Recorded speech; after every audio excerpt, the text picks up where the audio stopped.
Hi guys, I'm Bex from Trista and I'm here with Vic, who creates these incredible, tiny Megadrives, the first in a series of these what was the scale again? 2.3 scale. 1 to 2.3, just because you had to be different. Yes. Scale, limited edition, officially licensed collectibles. Tell me a little bit about making this and how you came up with the idea. I came up with the idea both because I wanted a big collection of old consoles, but I haven't got the room.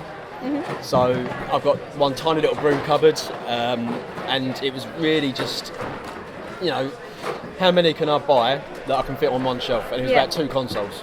So I thought, well, it'd be quite cool if I could actually just get smaller versions, still play the games on PC and on Switch. Yeah. And that was it really. So I came up with the idea for making miniatures. I thought you can get model Ferraris, you can get model aeroplanes. And so they're beautiful. These are iconic designs. They're bits of our childhood. And you're right, with a lot of them, you want them on a shelf, you want to enjoy them, you want the nostalgia, you want the visual of them. Yeah. But a lot of people, they don't actually want to play a lot of the retro hardware. It's too precious, a lot of it anyway. So having a replica that you can enjoy, and of course being me, I'm like, it's so small. It's so small.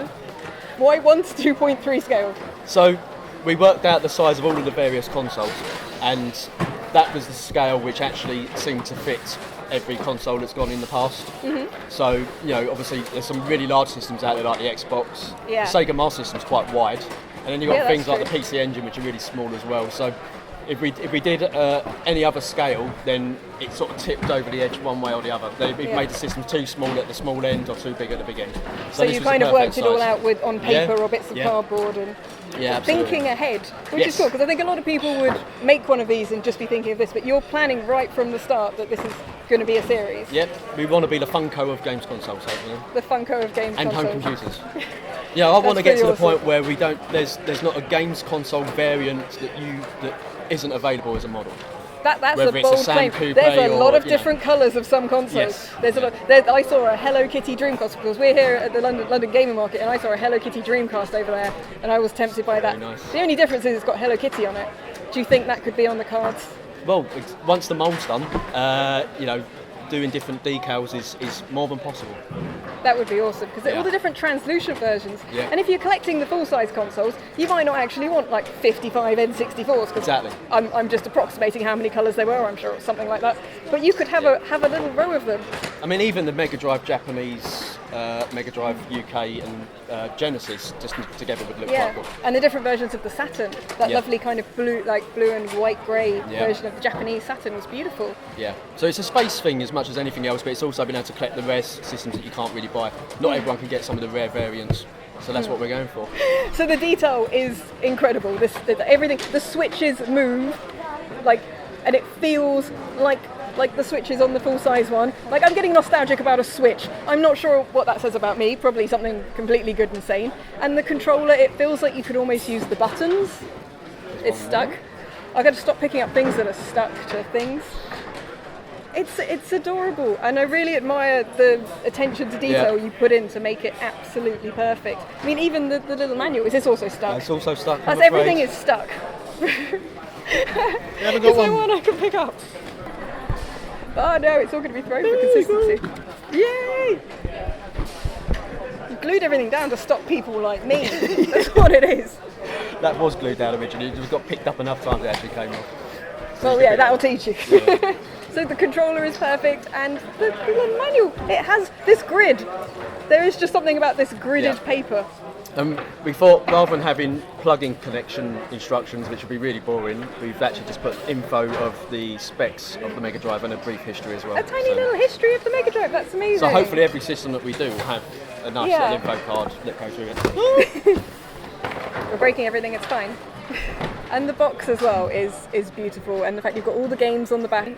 What should I say? I'm too distracted by how cute everything is to come up with sensible points. And the model. Oh really? So slick. So slick. You were camera shy earlier, and now you're just sort of like... Honestly, that's it, I've walked into it. So they come in a beautiful presentation box where you can see all of the beautiful things, including the stands, and I love the fact you have a stand for the controller as well as the console unit. And it's both optional. Some people prefer to have them just... so you can display them as you want. And the fact that the cartridge goes into the system as well is beautiful. Are you going to be making more of the cartridges? Is that something that might happen? It's a good idea. We'd like to do something like that, perhaps, yeah.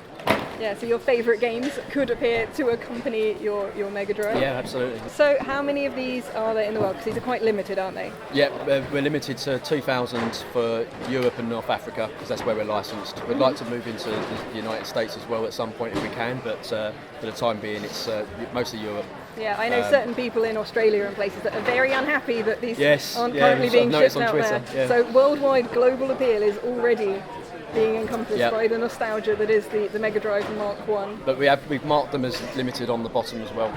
So people know, with your logo under there. Yeah. I like it. So can you tell me what the next one might be? No, No. I'm afraid. Yeah, well no exclusive here. No is the answer there. Yes. But secret discussions are being had as to the next one. Obviously, we've got a very good relationship with Sega. They've kindly let us obviously, make and this you've one. done a beautiful job, so I can see and that's they're going to very happy with continue. it. And we are speaking to a couple of the other largest games console manufacturers over history. I can't say any names. Another of the couple of largest ones over history. That's quite a narrow list. It is. Really. There's a big five, isn't there? We can start to kind of figure it out. But that's all you're guessing. So no hints. No hints. No hints. No clues. No, because I'll get in trouble. Yeah. I tried. But nevertheless, this is a brilliant place to start. The Mega Drive Mark 1 is an absolute classic. Will you also be doing a Mark 2, which was the prettier design? Controversy. What? Comment Really? with angry comments below. No, it really wasn't.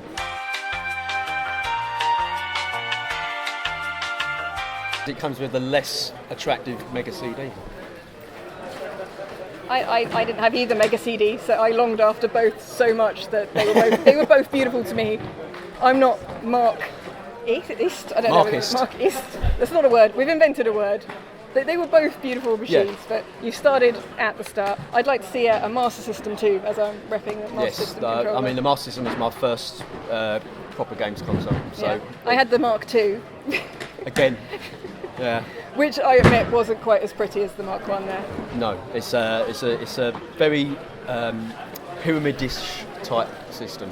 It would look very cool small as well. It would look very cute small. And the Mark II would look cute small because it's kind of bubbly. They all friendly. do. Once you actually shrink them down, it's the controllers. Everything's cute when it's small. Helps. Everything and the controllers, everything is cute when it's small. So if people are interested in getting hold of these, where can they pick them up? You've got a website? Yep. You can get them from retroelectromodels.com. They're also available on Amazon, eBay, and various other retro boutique stores like the Retro Hunter and Saw Thumbs up in Hull. So and obviously awesome events like the London Gaming Market where we are right now. Awesome. Thank you very much for talking to me. Thanks very much. I'm going to sit and play some very, very tiny imaginary games. And I'm just going to do the beeping noises for you. Beep, beep, beep, beep.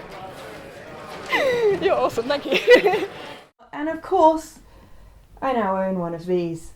His sales pitch was just a little too good. I'm such a sucker for good packaging design. I'm a graphic designer by trade. That's what I was doing before I got to explore the world of YouTube's here.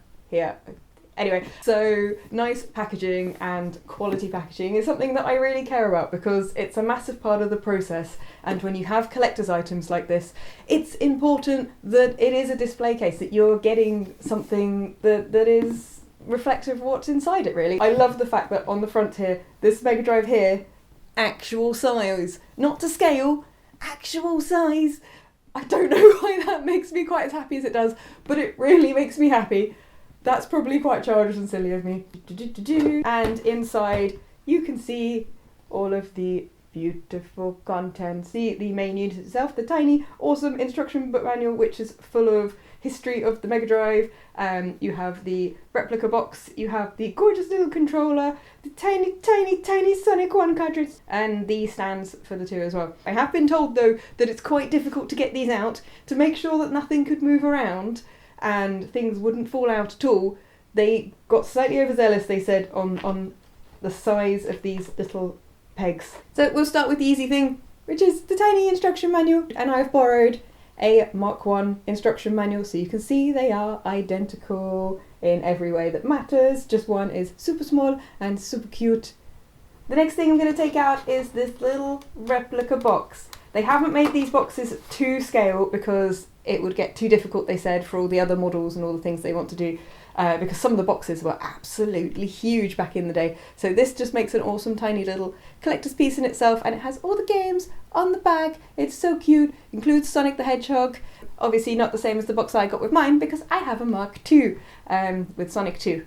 Right, what should I go for next? Tiny controller. I have borrowed this Mark I controller, so you can see that they are nigh on identical as best they can be, with the grey start button as the Mark I had. It was red on the Mark II because red is cooler and the Mark II is cooler. Just seeing how many hate comments I can get by pointing out repeatedly that I prefer the way the Mark II looks. I do love the Mark I as well though. It's another awesome piece of design, but yeah, I'm just loyal to the one I grew up with. That's just how nostalgia works.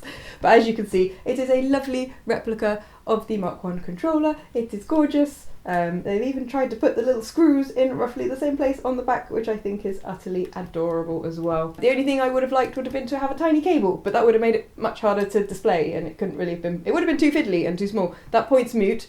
They knew what they were doing when they designed this. They haven't included a cable because it would have been fiddly, probably broken. In fact, the form factor would have had to have been slightly thicker on here to have put a place to insert a cable. The people at Retro Electro know what they're talking about. And when it comes to making miniatures, as they've explained in great detail, you have to think about a lot of things, including the things you shouldn't include and the things that don't actually miniaturize down, which we'll get onto in a second when we start looking at the actual unit itself. Yes! It's not that difficult. I've done that perfectly fine. I didn't practice that several times off camera. So here is the main event. I was absolutely enamoured by this when I saw they announced they were going to make it, and when I saw it at the London Gaming Market, and I'm amazed I managed to get through the interview only using the word cute and adorable like 55 times, so that was pretty cool. And of course, for comparison, I have borrowed from my friend over at Asobitech a Mark I, so you can see exactly how similar these are and how clever they've been in miniaturizing this down as well.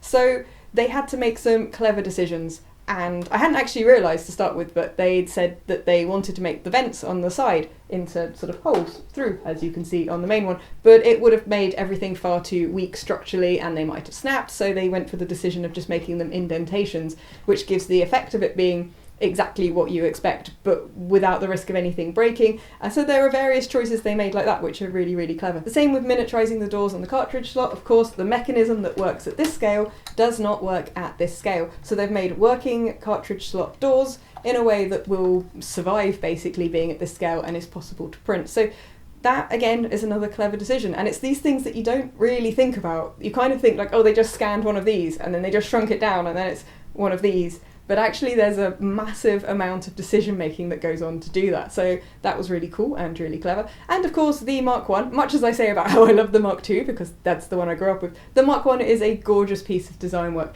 They designed it with the idea of making it look like high-end audio equipment. That's partly why it has the kind of circular shape, and when you see it with the later designed Mega CD as well, you can see that that's what they were going for, looking for high-end audio equipment and sort of hi-fi-ish, which is kind of a cool way to go to make it a market differentiator. They obviously deviated from that pretty quickly after the Mark I, but it was still quite nice. And I do like the way, especially the sort of Western releases of the Sega consoles looked. I'm just a bit of a goth. They came in black. They were cool. That was it, really. So I shall grab. Can I get this one out? Ah, this is going to be the hardest bit to get out now. No, hang on. Yay! The stand fits neatly into the system like so, and then you can display it on the stand or without the stand. I quite like it on the stand. I think it allows you to see a lot more of the form factor by having it raised up slightly, but it works either way, obviously. Right, the last thing to get out of here now is tiny cartridge.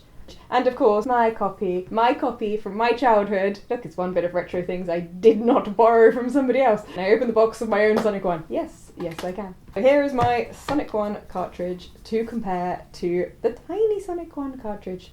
And they are pretty much as identical as it is possible to be. It's really sweet. They've made effort to make sure all of the indentations and the shapes are all correct. This one goes in here, like so. This one goes in here. This makes me way too happy. They look awesome on their stands, and they will be joining my other amazing, lovely retro collectibles up on the shelving up behind me, so you will be able to see them in the background for future videos. And of course, being Sega officially licensed products, you know these are made with care and love and attention, and with Sega's blessing they have all the correct logos on them. And as you saw in the interview, Vic from Retro Electro is an absolutely lovely guy and a massive retro fan himself, so this is the community making things for the community, which is pretty awesome as well. Thank you again to Vic from Retro Electro for taking the time to chat to me about this awesome collectible. If you picked one of these up, then please let me know what you thought of it in the comments. Names of Patreons should be moving up by the magic of editing on the side here. Thank you very much for watching, and we'll see you next time. Bye! He has controllers for hands.